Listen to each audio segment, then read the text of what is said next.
So here we have the Nissan Qashqai on a 17 plate. I'm going to start off firstly by showing you around the outside of the car, and then we'll hop in and run through some controls on the inside. From the outside you can see it's a 5-door car with alloy wheels and tinted windows around the rear of the vehicle. We're going to start off inside the boot area first of all. As we approach the back of the car, you can see we have reversing sensors. Plenty of boot space as well, along with that 60/40 split folding rear seat. You can lift and remove both of these tray sections to increase the space even further, should you wish to. They can also be used to divide the boot up as well.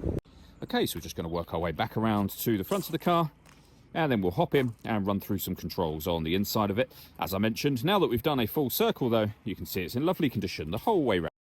Just briefly before we climb in, I think it's well worth seeing the interior from this exterior point of view. There's plenty to run through on the dashboard, so let's hop in and we'll do that now. Okay, now that we're inside the car, we're going to start with the dials first of all. On the left-hand side, we have the rev counter and coolant temperature gauge. On the right-hand side, the speedometer and fuel gauge. In the centre, you can see the total miles of the car. They are 67,551. Above that, we've got a digital readout for the speedometer. You can change the information that's displayed there using the buttons on the steering wheel.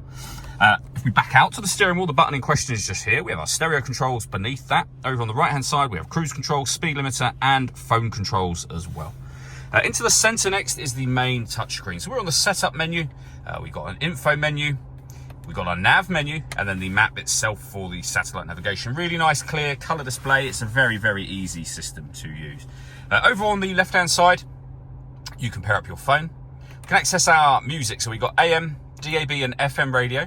A CD player, we've got auxiliary input and Bluetooth audio also, and this car's got a 360 parking camera. So we've got a reversing camera and a bird's eye view image of where the car is parked right now, and it goes a couple of steps beyond that, so you can get the front facing camera and the bird's eye view, or front facing camera and the front passenger side wheel.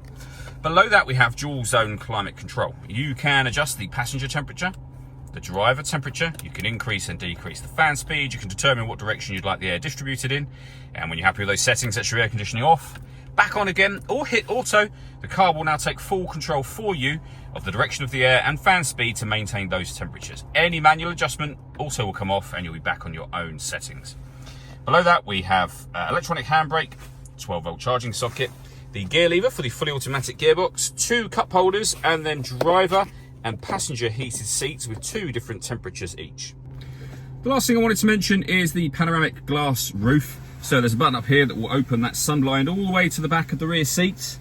With that fully open, you can see that it lets in a huge amount of extra light to this cabin area. All that leaves me to say is thank you for taking the time to watch this video. If you'd like to come and see the car in person and have a test drive, please feel free to give us a call here at Surrey Specialist Cars. We'd love to hear from you soon.